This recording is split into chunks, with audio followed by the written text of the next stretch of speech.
Good evening, কেমন আছো সবাই? বহুদিন পর আবার তোমাদের সামনে ব্লগ নিয়ে আমি আসছি। বহুদিন আসা হয়নি আমার একটু ব্যক্তিগত কারণে। তো আজকে ওয়েদারটা তো দারুণ। তোমাদের কেমন লাগছে বলো? সকাল থেকে যা গরম দিয়েছিল, মানে রান্না করতেও আমার রীতিমতন খুবই কষ্ট হচ্ছিল। তারপরে মনে হচ্ছিল যে একটু বেলা বাড়লে আজকে বৃষ্টিটা একদম জমিয়ে হবে, আর সত্যিই হয়েছে। আর আমরা তার জন্য বেরিয়ে পড়েছি। সারা বাঙালি মানেই তোমরা বোঝো বর্ষার সময় এখন চপ মুড়ি বা একটু ফ্রাইড জিনিস, এগুলো আমাদের বাঙালিদের খুব ভালো লাগে।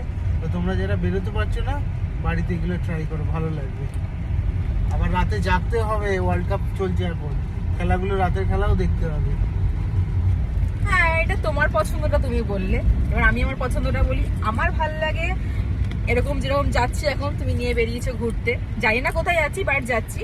আর একটা জিনিস যেটা ভালো লাগে সেটা হচ্ছে চা, একটু পকোড়া, সাথে ফ্যামিলি সবার সঙ্গে বসে। পকোড়া কি বাঙালি চপ?